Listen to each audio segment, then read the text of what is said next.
All right, everyone. Welcome back to another episode of Words of the Wise. Today, I have Chief Chavez from Severance PD in Colorado. This is his 45th year in law enforcement. Welcome to the show, Chief Chavez. Thank you so much for being here. Hey, thanks for having me. I really appreciate it. Thank you. Yeah, I appreciate you coming on here. 45 years is a long time to be in law enforcement. I also know that you served 36 years in the Army National Guard. So I was hoping that you could give us a little bit of background into who you are as a person, how you got started in law enforcement, and what have those 45 years looked like for you so far. Thank you. Well, I'll start off by saying I'm a very proud native Colorado. Born and raised here. And I come from a military family. My father was in the Air Force when I was born. So I came up in a military family. And both these lines of military and police are closely aligned. They're like two parallel lines in my life. So came on as a police cadet for a little small town suburb of Denver, Westminster, 76 to 78. And as soon as I turned 21, I applied for and got on the Denver Police Department. Very big police department, 1,600 members, big city problems, big city issues. Spent a total of 42 years there. Worked in many different bureaus. I worked out of 5 of the 6 district stations in patrol, investigation, sex assault, homicide, SWAT team, gang unit, airport, a very wide distribution as far as my experience in law enforcement. And then got out a year after the George Floyd riots. And that was the worst summer in my entire career as far as just the sheer calls, the issues with police that we had from the public and everything else. So retired in 22, took a break a little while. And then I got a call. Would I be interested in being the interim chief up in Leadville, Colorado? Leadville, Colorado is the highest municipal town in the entire United States at 10,500 feet. Very cold place up in the mountains. Beautiful little tiny town. So I said, yeah, I think I could do this. It's been a good little break. And I went up there and did a year as an interim chief. And it kind of got my juices flowing again. Like, you know what? I think I like this chief small town kind of gig going on. So I got another phone call, and it was from the town manager in Severance saying, hey, we're looking for a chief. Your name's come up. Would you be interested? I said, yes. We met that weekend, and I started a week later. And I've been here now. It'll be 2 years on the 23rd of this month, and I've been here in Severance. So big change coming from a very large department for many years to 2 very small departments. So big education for me, even at this late age in time that working it. And then a year after I came on the job in Denver, met an officer that was in the National Guard. He says, hey, did you ever think about being in the military? I go, well, I was really geared toward being a fighter pilot when I was young and then wanted to be an astronaut. But unfortunately, these eyes weren't good enough, so I couldn't go. I was all set to go to the Air Force Academy in 1975, and they said, you can come, but you're not going to be a pilot. I said, if I can't be a pilot, forget it. So here I am, 1980, and I get talked into going into the National Guard in Colorado, and I enlisted in the 5th Battalion, 19th Special Forces, an Army National Guard Special Forces Green Beret unit. And I spent the next 30 years there for combat deployments, or the next 36 years there, for combat deployments to Afghanistan, Iraq, and Haiti, and also Hurricane Katrina support too. So both of these careers were very parallel. It's like juggling 2 big balls at the same time and trying to keep them afloat. And many things corresponded with both careers, and many things were very separate with both careers. But ultimately, I think it aided me a lot, and I'm very appreciative of both. And glad to be retired from the military. I retired as a full board colonel in 2016 after my last deployment to Afghanistan, and now I'm solely focused on law enforcement again. Wow, that is really impressive. You know, I'm amazed every conversation I have at the accomplishments that you have throughout your career and how everything that you say, it's like a next step up from what you did before. And I'm curious, what kept that passion for you throughout the years, and how did you maintain that forward trajectory? Because A lot of the conversations I have, especially in the context of wellness, is kind of this burnout period and, how you can kind of maybe lose your, bright eye, bushy tailness about the job, or lose your lust for the career. How did you keep going so that now, as we're speaking 45 years in, you have all of these accomplishments and you're still here and you still have a passion for what you do? Well, I think a couple different aspects to that. One is just having a positive attitude. The military, as well as the police, taught me it's a mission first attitude. Mission first, no matter what. And that was especially true in the Green Beret. It is mission first, no matter what. It's mission and people. Those are the two primary things, whether you're an NCO or an officer. Those are your two functions, and everything falls within those two things. Sometimes the mission comes first, sometimes the people come first, but they're always your two primary considerations. That and not staying in one assignment forever. I've seen people that have been a patrolman in the same district or same station or whatever for 15 years or whatever, and they just get burned out because there's no change. Yeah. I was fortunate. I never stayed in an assignment longer than 5 years. I had 27 assignments in 42 years. Some were short, some were as long as 5 years. I think I had 4 of them that were 5 years long. But everything, it was something new every time. A new experience, a new unit, new people, new job, new assignments, new focus. And by doing that, it kept me fresh. And I think it just worked out just by happenstance as opposed to intentional. But nonetheless, I look back on that as being something that helped me keep fresh. And when I came to this job here in Severance, people asked, why are you still doing this? I said, well, I still have gas in the tank and fire in the belly. And I guess when you get done with that, you'll know when it's time to go. Everybody has their own different time frame and what they think is good. But always pick a good time that's good for you. And hopefully it's not picked for you. That's the main thing, that you make your own choices of when you leave when it's right for you. So I think that's kind of what has helped me. That and maintaining, a positive outlook on life and this career. We see a lot of bad things sometimes, but there's still good people out there. We still have to serve them. We have customers that are our communities and constituents, and not everyone is bad. Our own families are good, and our own friends are good. So, and our workmates and stuff. So, thinking in a positive fashion. Yeah, we'll come across some negative people from time to time, and it can be really bad.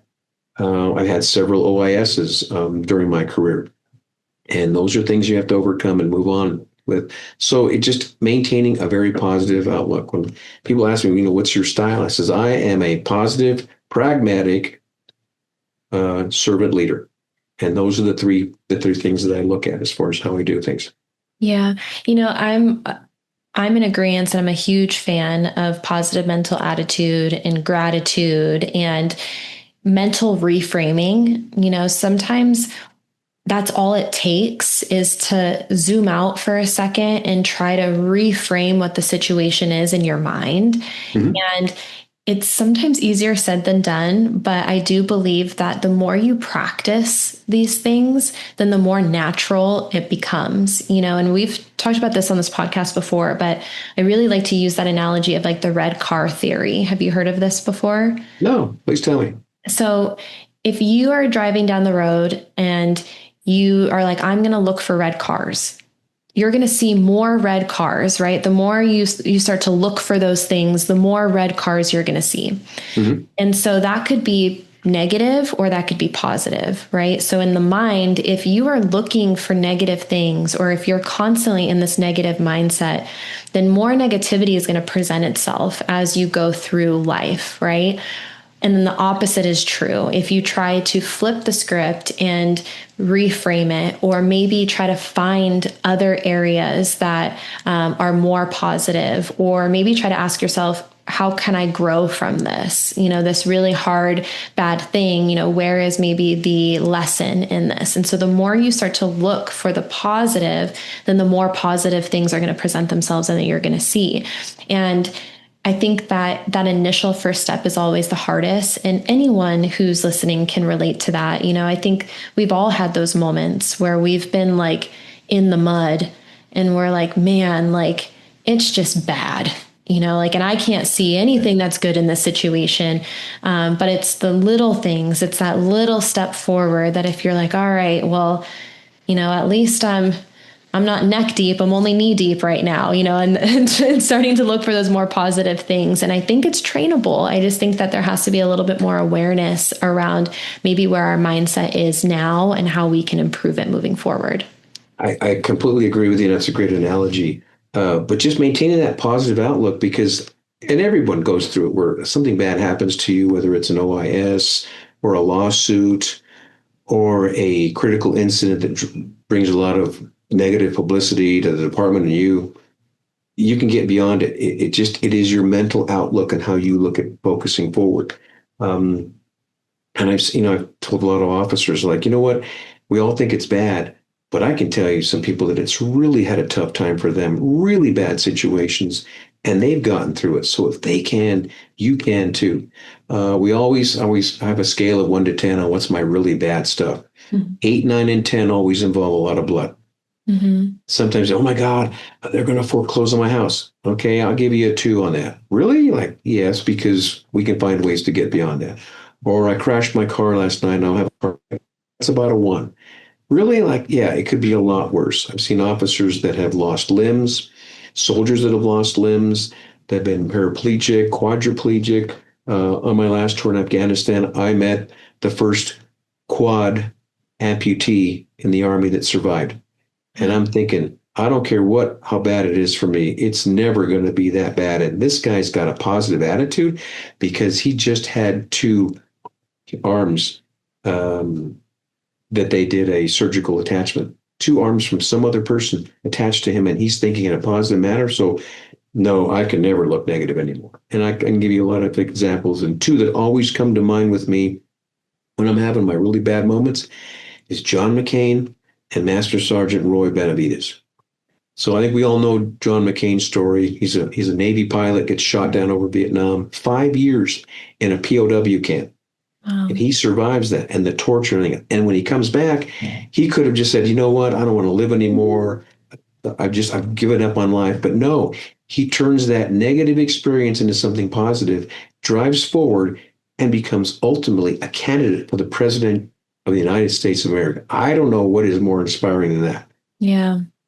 And then Master Sergeant Roy Benavides is a less known story, but just as important. He was a master sergeant in Vietnam.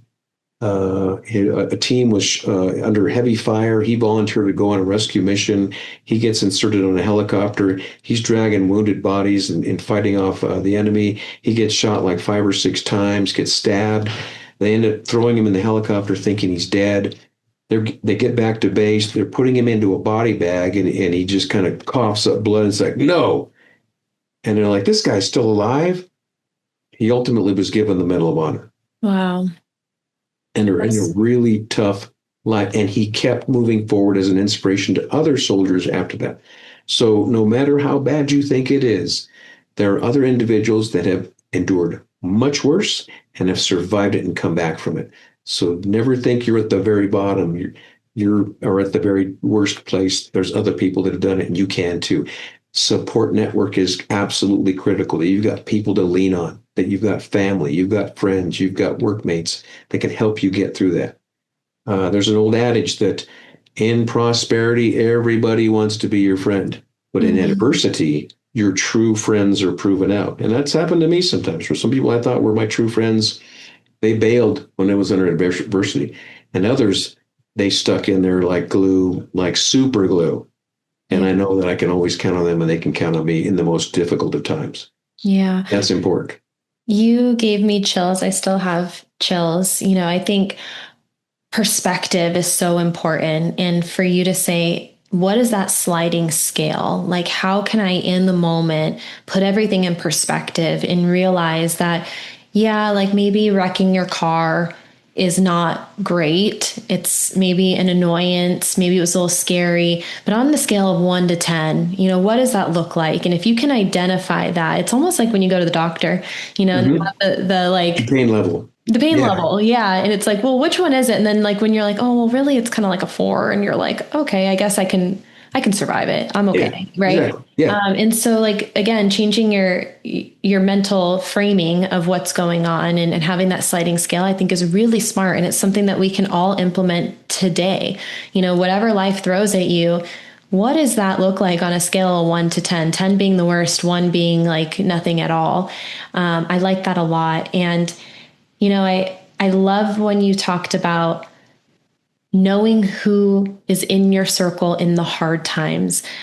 I've never heard that adage or that saying, but I've had this conversation before in my personal life because I've experienced this too. When I think a lot of people do say that, like, oh, like when things are going really well, and you're, who's there for you, like in the good times and in the bad times. And I think that you start to weed people out pretty quickly on both ends of things. Sometimes when you rise too high, people want to tear you down, and you'll start to see who those people are.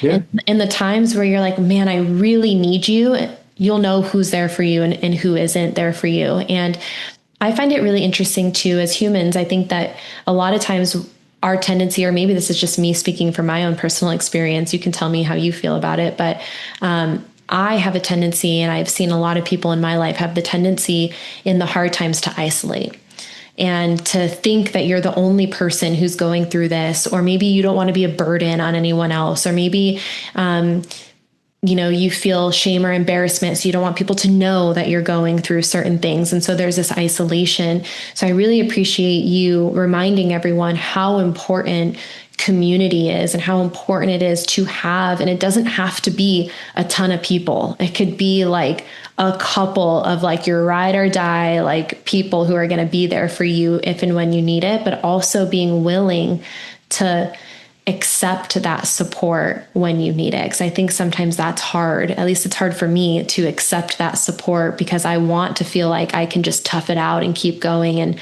I tend to isolate myself. Yeah, that's absolutely true. And on both sides of the coin, there is giving support to others when they need it, and also getting and asking for support. Mhm. I have a group of about 5, 6 friends that I know if I pick up the phone in the middle of the night, like, I need you here right now, this is going on, they drop everything. And just like I would, if they call me in the middle, I'm going, and whatever you need, I'm here for you. That's how we have a term in the military called battle buddy.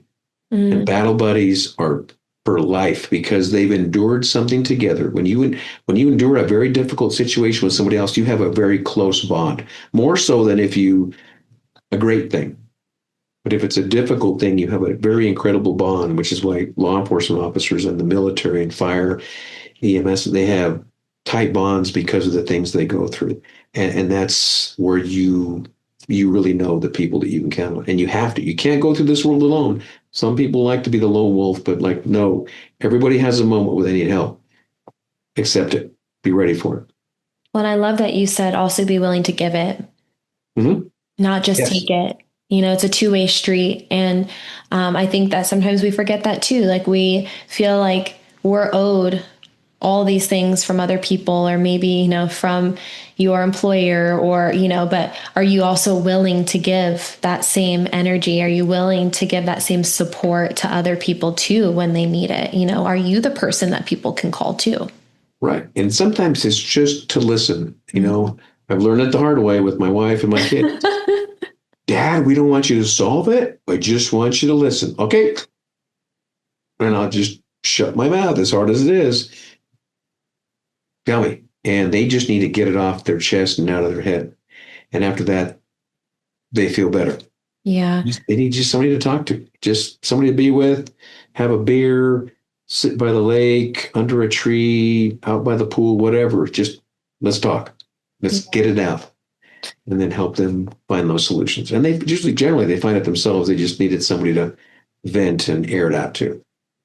Yeah. Yeah. I'm super guilty of that. And I think I just recently had that conversation where I was like, I did not ask you for your opinion or for you to solve it. Like, I just want to vent right now. But I also think like it takes really good communication skills and awareness for your partner or your kids to be able to say that instead of like, getting upset about it or, but to be like, hey, like, this is what I need, and I think sometimes we have to tell people that, like, hey, like, I'm going through a hard time and I just need you to listen if that's okay. I don't actually need any advice. Like, I just really want you to be that shoulder for me to lean on. Is that okay? And kind of communicating the type of support that you're needing in that moment. One of the things I thought of, and you and I have talked about this offline a little bit, and I think you were alluding to this earlier too, is, with your story with John McCain and, the things that you've seen throughout your career, it's this idea of PTG, post-traumatic growth, being able to take these really hard times and grow or thrive because of or in spite of those things. What is your experience with that? And, maybe how do we teach that? How do you convey that message that even in the hardest times, there is a way forward and that you can come out the other end stronger, better? What is your experience with that? Well, it's in both careers, both law enforcement and the military. I've gone through some situations that um, difficult in the normal fashion of normal civilians. Like I said, I've been through several OISs. I have been on combat deployments. And in the combat deployments, I tell people, because people ask me, hey, what's it like? What's this and that? I go, well, first there's the aspect of leaving your family. And before you leave your family, you plan your funeral because you don't want to have them do it themselves. So you take care of all that first. You say goodbye, not knowing if you're going to come back. You go on the other side of the planet, which is just the only people that have been farther than their home is those that have gone to the moon. And that's kind of my equation. Like I'm 12 time zones away. I'm as far away as I can be on this marble of a planet. And there's no one farther. So you're far away. You're with some other people you trust and work with. It's a long year. Every time I've gone overseas, as soon as I step foot in the country, I look at my watch. I go, 1 year from today, it's going to be a lot better. Let's take this one day at a time. Let's chip away at this calendar. Let's move forward. Boom, let's get this done. I got a mission. Survive, get through the mission no matter what, and get home. So, and that's what they do on our shifts. You go into shift, your mission is to get home, to do the best work possible and get home. But you have these things that happen sometimes, and you can grow from them. I mean, you take the first 1 day baby cop, and then you take a 10-year veteran. That 10-year veteran is looked up to because they've experienced things, they've grown through those things, and they now have to pass it on. They have a responsibility to pass that on to others. Every time I've seen other officers go through an OIS, I make it a point to go contact them, sit them down, like, hey, this is what you're going through. It's not strange. You're having the flashes, I call them. You get these, 2 seconds repeats of what happened in your brain. You may not be sleeping for a while. That's normal. You're going through normal stuff. Take a break, get away from it, and get back on the saddle when you can. But you're not going through something abnormal. A lot of us have done it, and so don't think of you as far as being unusual or abnormal or whatever. But like anything, any difficult thing in life that you've learned, it takes going through it and learning from it. Yes, you learn from the triumphs of your life, but you also learn from the tragedies. And it does make you stronger because you can survive and you can do it again and again and again. So I firmly believe that our best life lessons have been the most toughest. And you can come out stronger on the backside. It's not always, oh my God, I went through a critical incident and I'll never be the same and I'm damaged. Like, not necessarily. You break an arm, it heals, and you're strong again. Well, the same thing can happen to you emotionally and mentally. Yeah. You can heal, you can recover, and you can move on.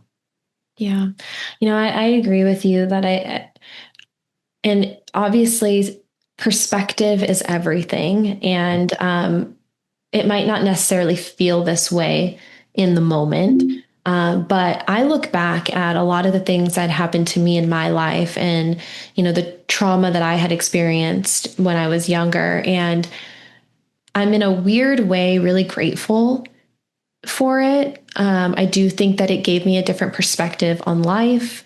I don't think that I would be doing what I'm doing today or have the same passion for what I'm doing today if I hadn't gone through those things, and I think that we need to take the good with the bad, and understand that no one gets to the end of this life without going through something. Everyone's going through adversity in varying levels. But to your point, it's how can you use those to become better and stronger? And I think that's resiliency. How quickly can you get back up, and how can you keep going? And how can you not sit in that? I had someone the other day say this, and I have a saying that's very similar, but they said something about like complacency equals death. And I used to say stagnation, like if you're not growing, you're dying. And I think that sometimes we do that, right? Like sometimes we like sit in like stagnation of like, man, like I don't know what to do and I'm just stuck here. But the resiliency piece of it is like, how quickly can you get up from that space? How can you learn from it, grow from it? And then how can you use that as an opportunity to help others? Because I think now, to your point, that vet that everyone's looking up to, you come out the other end and you have so much wisdom and opportunity to shape the people who are coming up behind you that are looking for you for those words of wisdom or those insights. So I really appreciate that you said that. And, I think that the only way out is through. And like you said, like chipping away, like, all right, like one day at a time, like let's get through this and not go around it. Like we're going head on through the storm to figure out how we can come out stronger. Absolutely. That's absolutely the way to look at it. And then we also have a responsibility to give back to the next generation. Yeah. That's kind of and that's where I'm at in my career right now. I'm giving back to the next generation of law enforcement officers that are here and that will carry on long after I'm gone. So, yeah. Yeah. And you had shared with me that, obviously wellness is something that's important to you. And you talked about, having to rebuild culture to be more supportive of wellness. And I was curious, what is your strategy for creating culture, and how do you rebuild a bad culture?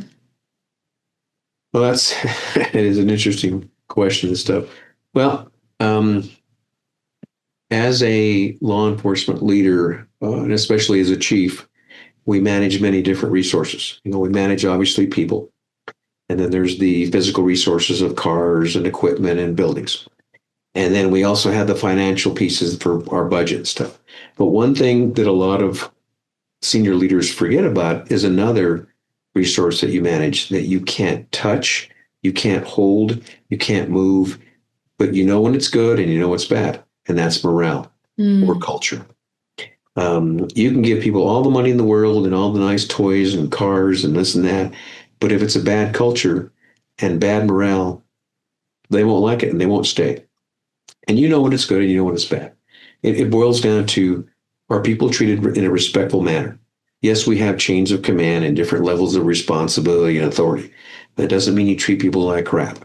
You can treat a brand new officer just coming out of the academy with just as much respect as you would with a 15 or 20-year veteran. Yeah. By doing that, by treating people as equals, I have an old saying that it's from day one when I take over a new unit. This is my first speech. Is all right. I'm your new lieutenant. I'm your new chief, your new captain, whatever. I have a saying that if you work for me, you belong to me. If you belong to me, I'm responsible for you, not just for the 8 or 10 hours here a day, but for the other ones. And your family has given you to me for these hours every day. I'm responsible to them as well. And I take that very, very seriously. My combat tours, I was lucky. I was very lucky. I had a lot of wounded, but I brought everybody home. And that wasn't for my work. It was for my junior NCOs and my officers that did that work. And that's what I'm really proud of, that I didn't have to look at a wife or a spouse or a child and say, I'm sorry, we lost your father or your mother. So you have to maintain that.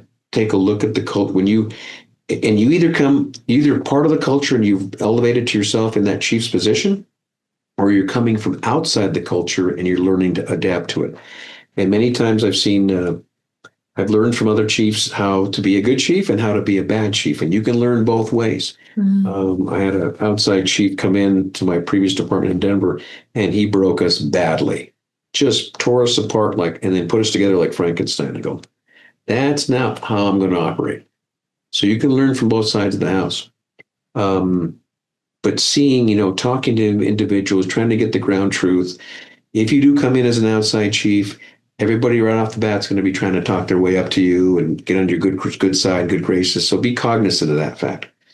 But just, talk to everybody from the newest officer to the senior person, talk to your civilians, talk to your command, get a gauge on that, see what needs to be done and what you can do. It may be simple things like a wellness program or a recognition program or an awards program, or it may be things like, no, we really do need new cars and a new building. Mhm. So what does the department need that's going to get the officers really appreciate, that want to come to work every day, that love to come to work, that enjoy the people they're at and enjoy working the people they work for? Yeah. That's an important responsibility we have as chiefs in this career field. Do you think that culture and morale has to come first before everything else? When it comes to building out a wellness program or wellness resources, do you think it's possible for a wellness program to be successful if the culture is toxic or the morale is really low? I don't think so. If you can throw money into things, you can go vehicles into things, but if there's a toxic mentality and people don't trust the people they work with or the people they work for, Mm. all the toys in the world and things aren't going to help them. It starts to, and who sets the tone is the leader. Yeah. If the leader accepts and adopts and promotes these wellness programs, it will filter down through the organization. If they don't, and they're just blowing smoke and like, oh yeah, that's a good thing, and they don't follow it, that's, do as I say, not as I do. The Yeah. troops, they will see that very clearly as being insincere, and they won't buy into it. So whatever wellness program you initiate or things that you bring onto the department, the first person that needs to do it is the chief, because they know that it's important. They know that it means something to them, and they are willing to do it first. When I was in the military as a command officer, as a battalion commander, we would often have UAs, unannounced urinalysis. Well, the first two people that went through the UA test was me and the sergeant major. That way the troops were like, well, the old man did it, so I guess we all got to do it. Versus you do it and I'll do it, maybe or maybe not. Like, no hypocrites. You got to lead from the front when it comes to wellness programs and culture programs. Thank you. So, step one is culture and building trust through setting the example as leadership, treating everyone with respect, regardless of what position they're in.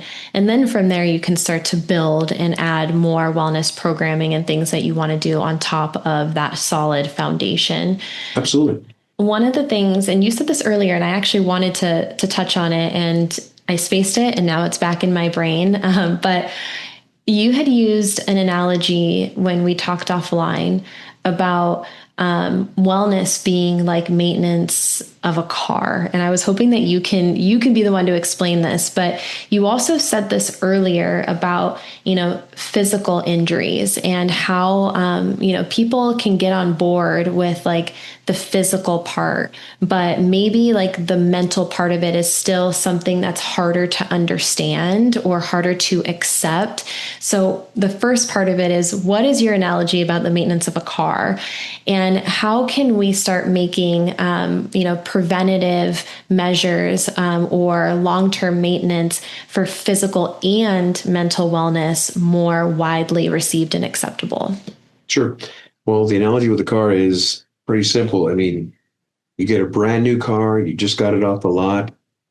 If you take care of it, you clean it, you do the maintenance as required by the manufacturer, and maybe even a little bit more, it'll last you a long time. Barring you don't get any crashes or stuff. And even if you do take care of it, it can get into a crash. But you're doing everything you can to take care of that object. The same thing applies to us as human beings. And it's one of the things I really promote with younger officers, like, if you're just starting out this career, physical fitness, take care of yourself. If there's issues, know your body well. Know when it's perfect, when there's a little bit of an issue, and take care of that maintenance. Don't let it get out of hand. Don't get into a habit of nothing but fast foods, doing your workouts, doing something mentally, as far as whether it be meditation or yoga or something else to help purge the mind and cleanse yourself and get that through. But to do that, and if you do, you will last through that career and beyond. Mm-hmm. But you have to do that day by day maintenance. It doesn't just happen by itself. And if you leave something alone and don't touch it, don't maintain it, it's going to get rusty, it's going to break, and it's not going to last. Yeah.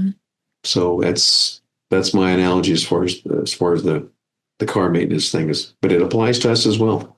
Yeah. Well, it's also less expensive.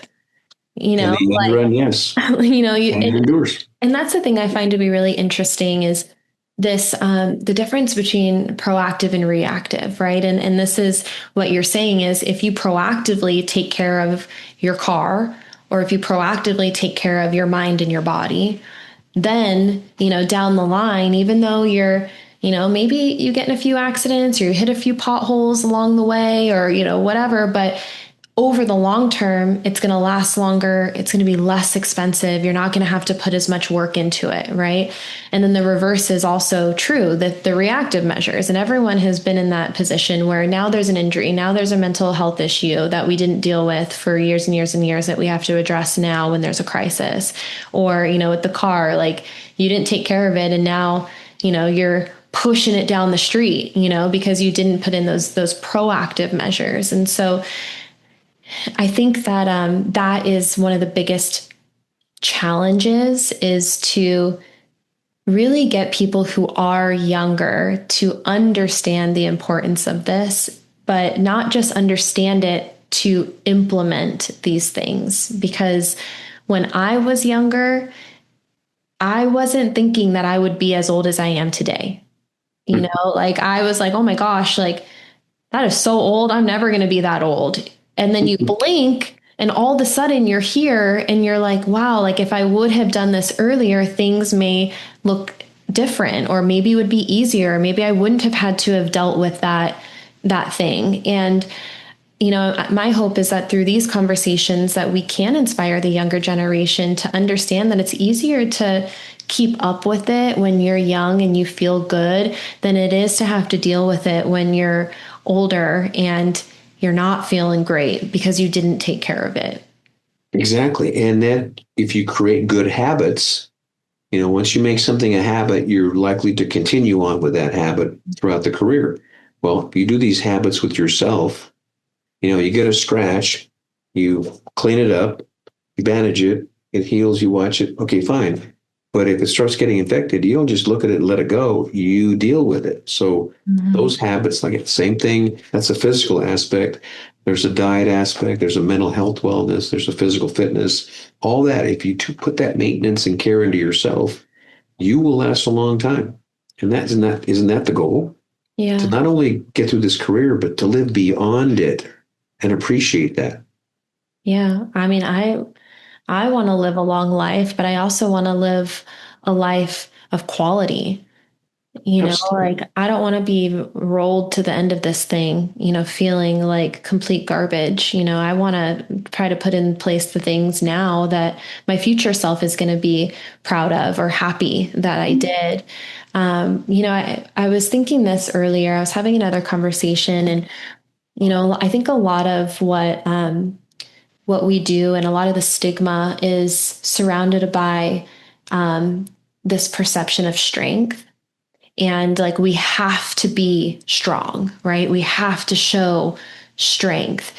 And in order to do that, I think a lot of people do almost the opposite of what strength truly is. It's the escaping, the avoiding, the numbing, the not dealing with the things. And in my experience, that's the easy part.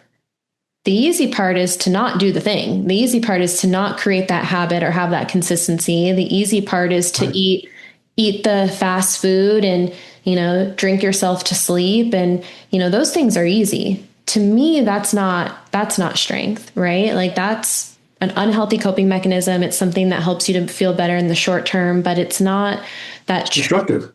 yeah. But in my head, when I was going through my hardest times, like I thought that if I just shoved it down, postured up, and, escaped and avoid and didn't deal with it, that meant that I was strong. And now with perspective, I understand that those were my weaknesses. Those were the areas that I actually needed to, what we talked about, I needed to face it head on because the only way out is through. And the true strength comes from the self development. The true strength comes from like tackling that challenge head on and saying, okay, what do I got to do so that I'm better? And I think it's a really interesting conversation because I think that a lot of what people are doing right now, not everybody, but a lot of people are giving a perception of strength while doing weak behaviors, if that makes sense. No, it's a great analogy. Yeah. Yeah. I wanted to kind of touch a little bit on and just how you can create more empathy and less stigma organizationally. What do you think the message is for that? I know that you said, starting with leadership, but one of the things that I've heard, and you can correct me if I'm wrong, but a lot of what the stigma of wellness is peer to peer. People judging each other for wellness. What is your experience with that, and how do you create more trust and empathy within the organization so that people do take advantage of these things instead of, maybe more of that avoiding or numbing, or like we said, giving that perception that things are okay because there's a stigma? And that's a good point. Early in my career, when I first came on in the last century, many years ago, you went through a difficult situation, something happened. It was, hey, rub some dirt on it and get back in the game and shut up. Mm-hmm. Suck it up, buttercup, go at it. We've learned a lot in those years. And we've seen a lot of casualties in those years, both mentally and physically. Yeah. So paying attention to that and having the ability to change your mindset in that aspect, especially as leaders, because we set the tone. A lot of supervisors and command officers that I've mentored and said, you know what, really know your people. If you know them, you not only know what they do here at work, but you know about their families and their kids and where they live and their hobbies and stuff. You take the time to really know your people. And by doing so, you'll know when they're operating at peak, near peak, or really off. And when you see them operating at off status, it's like, okay, what's going on? Yeah. Here's John or Jane Smith, and they're a steady Eddie. They come in, they look good in uniform, they're doing a job, and now something's happened. And I've seen supervisors, command officers that they focus on the negative behavior, what's going on, like they're coming in late, disheveled uniform, they're not performing well, they're getting complaints, and they're focusing on that negative as opposed to the root cause. Some narrow-minded supervisors, command officers will focus on, hey, you need to come in on time. You need to get your uniform clean. You need to straighten up or else. So whatever they're going through, now you've compounded that by dumping some more stuff on top of them, as opposed to like sitting like, hey, John, Jane, this ain't like you. What's going on? Nothing, sir. Nothing. Come on. I know you too well. What's going on at home? How are the kids? Yeah. How are you? And then you like any suspect or witness, you kind of break them down through your interrogation or your interviewing skills. Let's say interviewing, not interrogation. It's a word from the military. And you find out, well, my wife and I are having problems and I'm out of the house. I'm sorry to hear that. What do you need? I don't know where I'm living. I'm sleeping in the truck. Okay. All right. You need a couple of days off, some comp time? Yeah, okay. You got 3 days. I want to give you 3 days comp time right now. Let's see about getting you squared away, where you're going to live, get you back on track. I guarantee that after doing something like that with an officer, they're going to remember it, they're going to pass it on, and they're going to trust you more. You just get a big trust chip. Yeah. because at their weakest moment and their toughest time, you didn't pounce on them for what they were doing wrong on the surface. You helped them out with the root cause. Yeah. And I've seen this many times where supervisors have treated this very wrong or treated it very right by just like, how well do you know your people? Um, at the same time, too, a flip side of that coin is when we as senior leaders have problems, we can't vent down.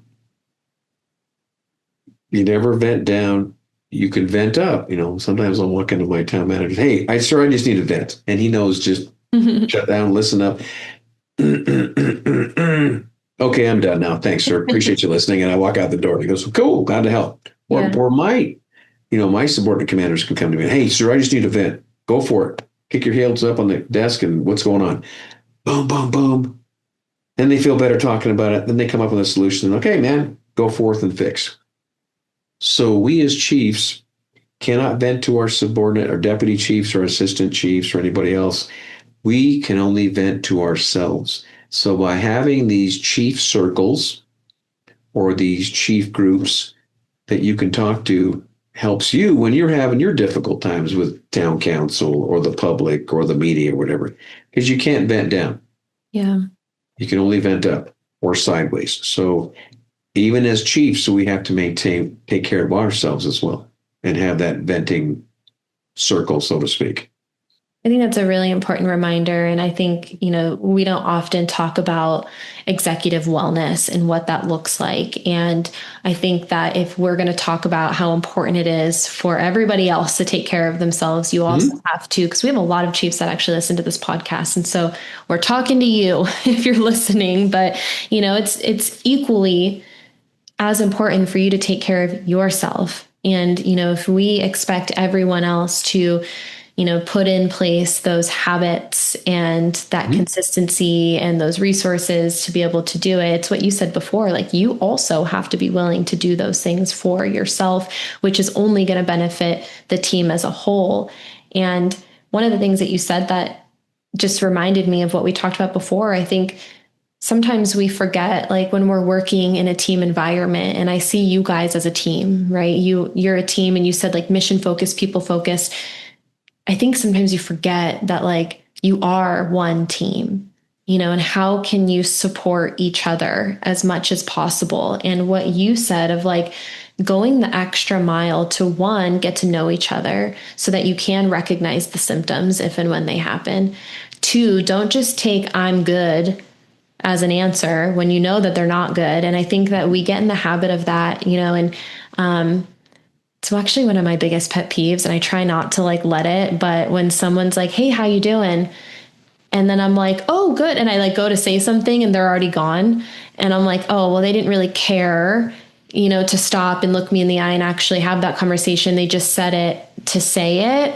And so I like that you said, hey, ask those follow-up questions because that the response is going to be like, I'm good, I'm fine, and so having that time to say, actually, I know that you're not. I know you too well. What's actually going on? Because I care. And taking that breath and that space. Exactly. And the really interesting part, and hey, like I'm in the wellness space, I understand that there are things that take money. But what you just said does not take money. No, not at all. Just take effort and time. Yeah. 100%. And I think that that's an important reminder that sometimes the things that speak the loudest are the things that are free, creating that culture, looking people in the eye, letting them know that you actually genuinely care about someone as a person, smiling at someone, waving at someone, getting to know who they are, behind the badge. You talk about this a lot, the human behind the badge. And, if you're genuinely putting in that effort, that doesn't take any time any money. It just takes time. No, you're absolutely right. And it also demonstrates that you don't just talk the talk, but you're also willing to put in the time and the walk as well. Yeah.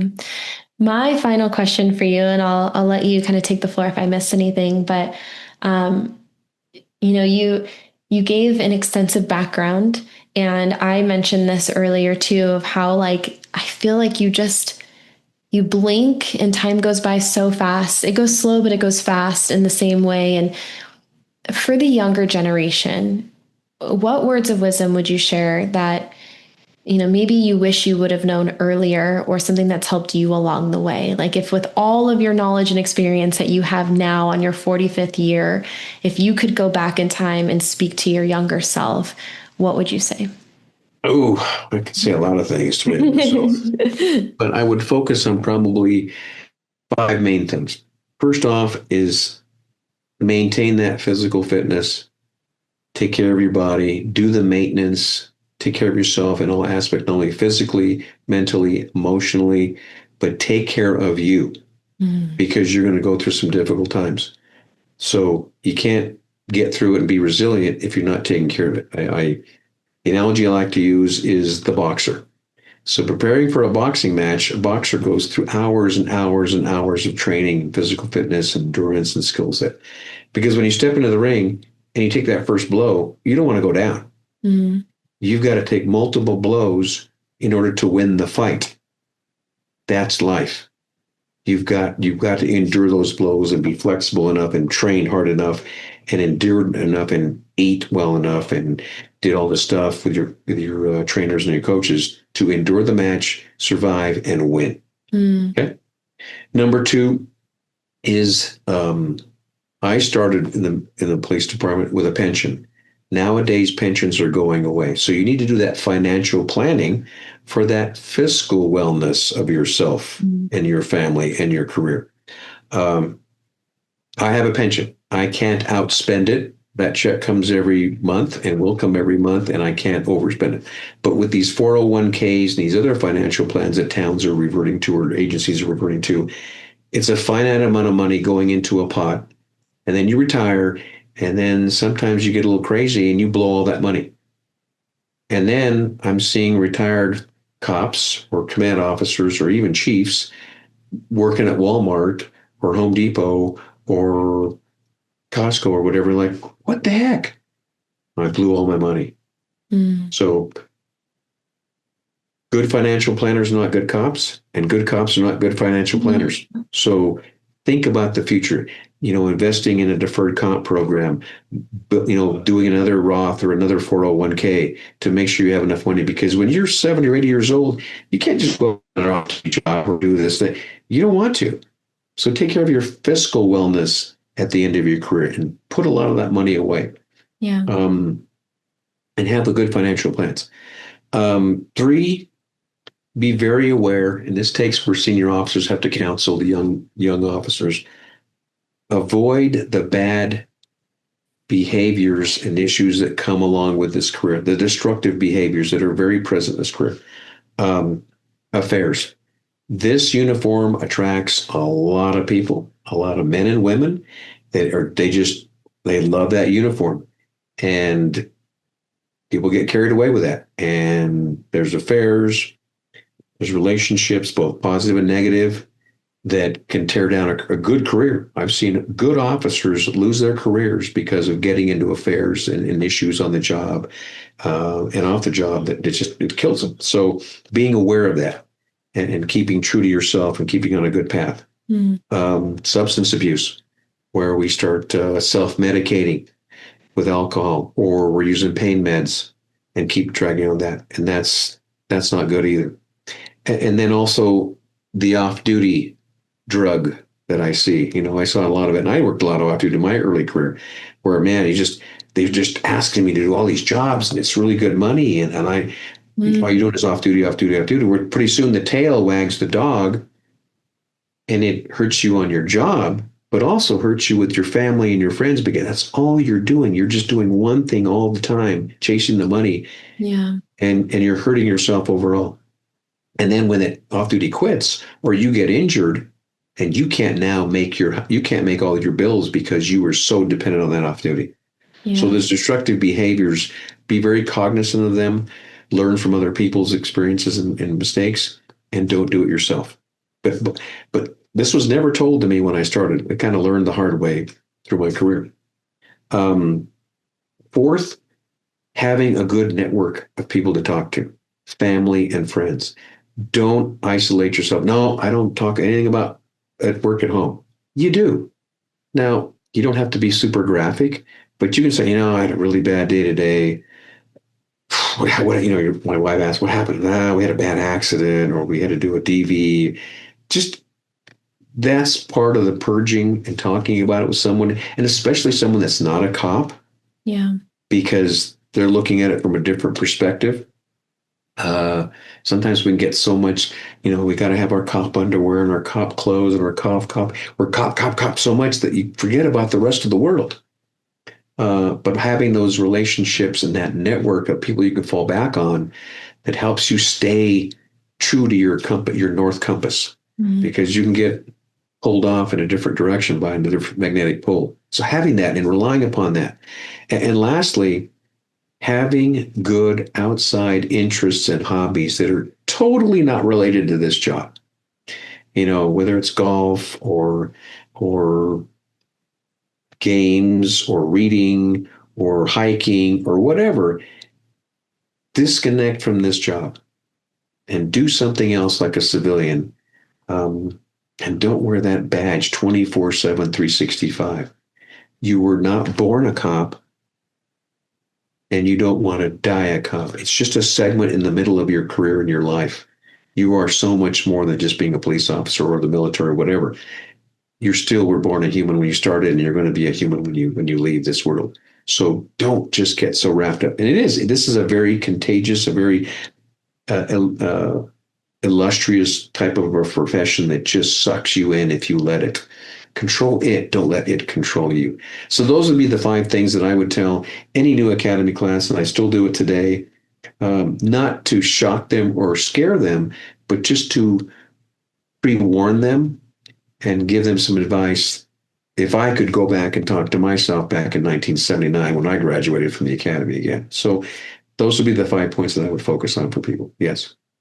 Thank you. I appreciate your time so much and sharing your wisdom and your experience. Thank you so much for coming on here today. Well, Paige, and thank you for doing this. This is important that we have these discussions, that we pass this knowledge along to the next generation of chiefs and officers in this career and profession, because it's important. We've learned a lot of things over the last few decades in how to not only survive on a daily basis in this career, but survive to retirement and have a good retirement. And not have a short one. I know our lifespans are looked at and studied a lot where we have a very short lifespan afterwards. I don't want that. When they see my notice finally in the department's retirement page, well, they say, man, he lived a long life and he really milked that retirement for all it was worth when he finally left. So good for him. That's what I want to say. Yeah. And I agree with you. And, kind of the last thing I'll sign off on too is I'm not a fan of accepting maybe the norm, right? Like you don't have to end up broken. No. You don't have to die after 3 years of retirement. That doesn't have to happen. Just because that's a stat, you can overcome that. You can surpass that. And it's all about what we talked about before. It's all about the proactive measures. How can you keep yourself good for as long as possible? How can you make sure you're taking care of you? Because I think sometimes it's almost this like fear, like where like it's inevitable, you're gonna end up broken, just like buckle up, kid, and you're probably gonna die after 2 or 3 years of retirement, and that's just how it is. And I don't like that. And I really inspired by the way that you speak, because I don't think that you're on board with that either. I think you're like, nope, I got a lot more to give and I'm going to keep taking care of myself. And when I do finally reach the end of this, it's going to be after a really long life. So that's my goal. And that's something I hope to profess to, all the people watching this podcast, especially the chiefs and stuff, the leaders that set the tone for these organizations and these agencies. Lead by example, lead from the front, demonstrate it, model these behaviors and promote them. And it's not only good for them, but it'll ultimately be good for you as well. 100%. Thank you again. I appreciate your time. Thank you, Paige, for all you do with our profession. Thank you so much. Of course.